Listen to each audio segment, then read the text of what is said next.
Hey, shalom blessings, Israel. Come on today because I've been talking to a few brothers lately. I've been talking to quite a few saints, brethren, elders, pastors, whatever the case may be.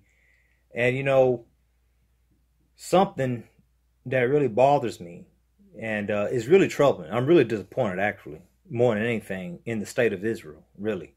And I can only speak for us here in this ministry. And when I say that, or I make that statement, I'm really focused on the men, on the brethren. Many times our pastor makes a lot of videos to strengthen, to build up, to extol, to bring comprehension, wisdom, and so on and so forth. And many times, let me go this route. Some weeks ago, or whatever the case may be,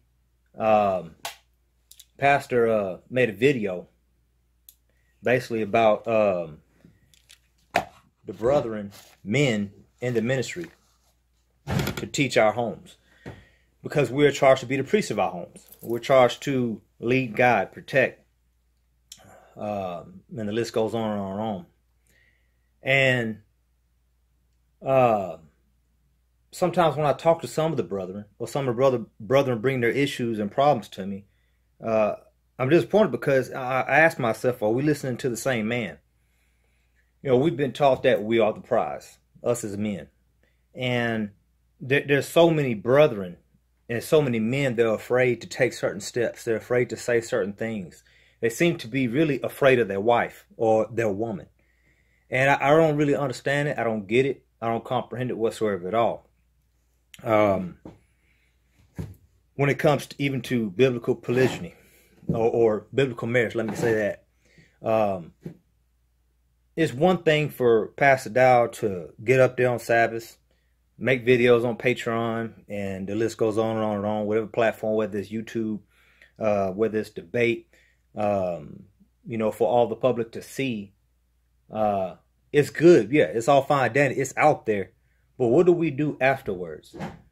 Are our women, or does our family listens so intently to the point where they actually come to us afterwards and ask us questions?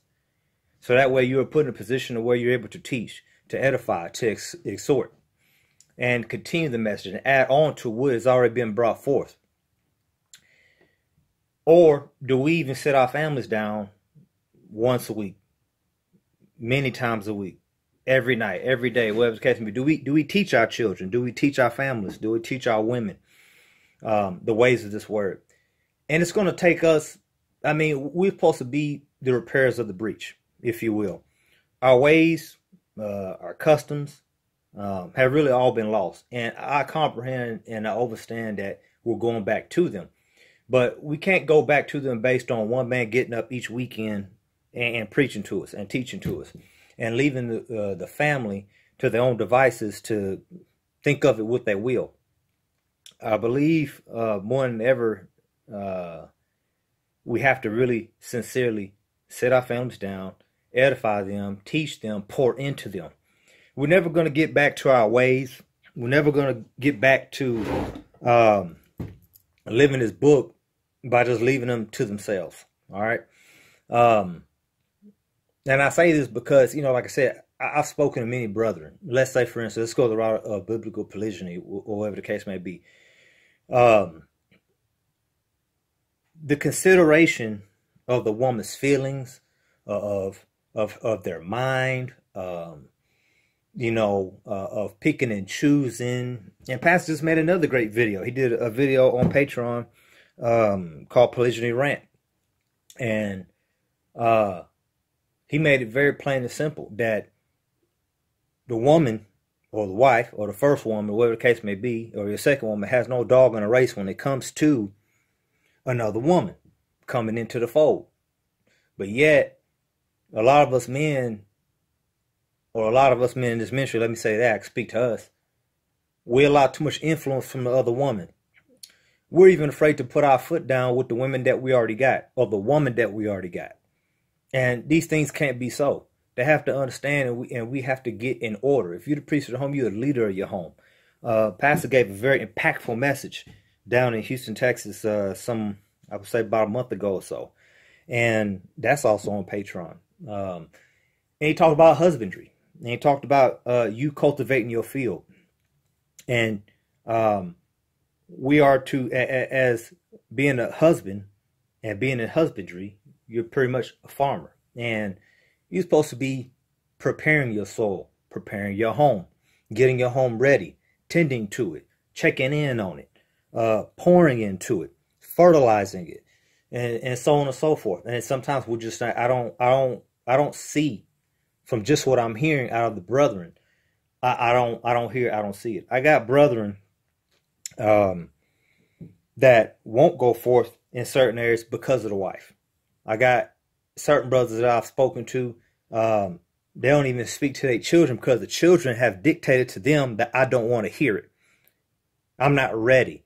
The women, I'm not ready. Whether it's on a polygyny front or any other front. Let's say, for instance, I had a war myself some time ago. And in some point in this walk, you're going to have a crossroads that you're at. You're going to have a crossroads which you're going to be standing at. And what I mean is, there's going to be something in that Bible, something in that word that you may struggle with coming to this way, right? All right. Mine was the Levirate law. Me and my brother actually have I have a biological brother in this walk with me.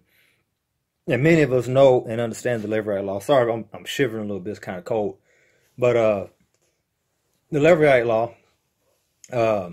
listed in Deuteronomy speaks expressly. And I mean, it's done in other cultures. Not only was it mentioned in the Bible, but it's mentioned in other cultures as well. But as a deceased brother passes on and does not leave seed behind, the other brother's supposed to go in and take. I had to get myself right with that law. I had to get myself, I had to work on my mind. I had to transfer my mind to align myself up with it. Not to say that I had to perform it, but if it came to that I will do it, that I'll perform it. All right. And I had fears about it. I had all kind of different thoughts about it. I got past those things. I dealt with myself. I received deliverance. I repented for even being against it. And some of us men don't even, I mean, we have a pastor sit before us that is empowering us, that lifts us up. And I speak very boldly about his stance in his marriage with his wife, women, whatever the case may be. And I don't see that being mimicked by many brethren, many men. I just don't see it. I don't see it whatsoever at all. And it's alarming, because how can we ever really repair the breach if we're not teaching our families? If our families aren't lining up, if our families aren't speaking the way we are speaking, if your wife, let's say your woman, the wife, the mother of your children, are speaking contrary to the way, if they're just saying, "Oh, it's the truth," that's all they're saying. They just make the statement that it is the truth. But is it the truth in their heart, in their mind? Is it the truth? Is it really the truth to them? If it came down to anything pertaining to that book, will they do it? Will they carry it out? Will they perform it? That's what you have to ask yourself. And if they are speaking and if they're spewing their disagreements, their frustrations with the direction that this ministry is going in, but you're all forward, then she's not one with you in that area whatsoever. She is actually still contrary, even though she's saying it's the truth. Yep, that's the truth. Yep, I don't have no problems with it. Ain't no way, because an influence is an influence regardless of how you, I always tell the brothers and the saints all the time, I said, a seed is a seed. Whether it's a good seed or whether it's bad seed, a seed is a seed. There's nothing you can do once them words leave that mouth and enters into somebody's ear. What are you going to do about it? You can't get it back. All right. So if the woman is speaking contrary, we all have to remember the woman, the wife, concubine, whatever you want to call them, they're a reflection of you. Your children are a reflection of you. All right. It's a reflection of your husbandry, period, point blank. And when she's going and speaking a certain way that you would not have her to go in, that is totally contrary to the book, totally contrary to the way, and it's contrary to you. All right. And then there's a lot of brothers that do not dictate even within their family. They let's say, for instance, all right. I just brought up a few minutes ago that you got children telling their fathers that they don't want to talk about it. or no, I'm not ready, or where. And that's a perfect example. Let's say, for instance, marriage. All right, we got daughters 18 years old and up, or whatever the case may be, and you may have brothers that are approaching. They're trying to be honorable. They don't go to the daughter. They go to the father, and all they hear is she ain't ready, she ain't ready, she ain't ready. Man, there's so many times that I've seen daughters show their father how ready they truly are by stepping outside of the ministry to show them how ready they are. Rather than when you see a nice, a good brother up in this thing responsible, to even give an ear. But then you got to ask yourself, are you husbands, are you fathers even preparing them for it? Are you even sitting them down and talking to them about it? I mean, they're 15, 16, 17, 18, 19, on up to in the early 20s.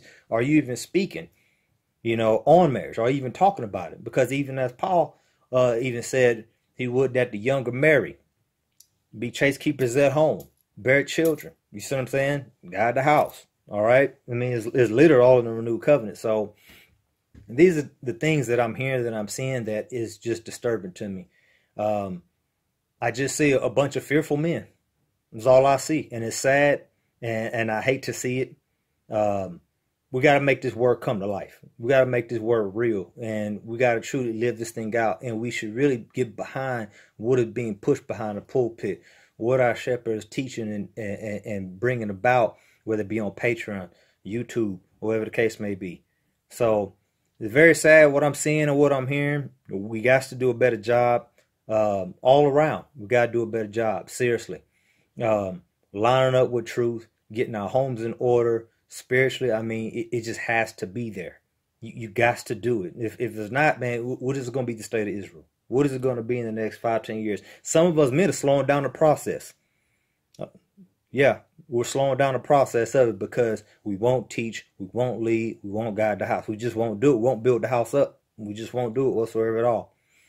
All we do is just let the man of y'all preach, and that's good enough.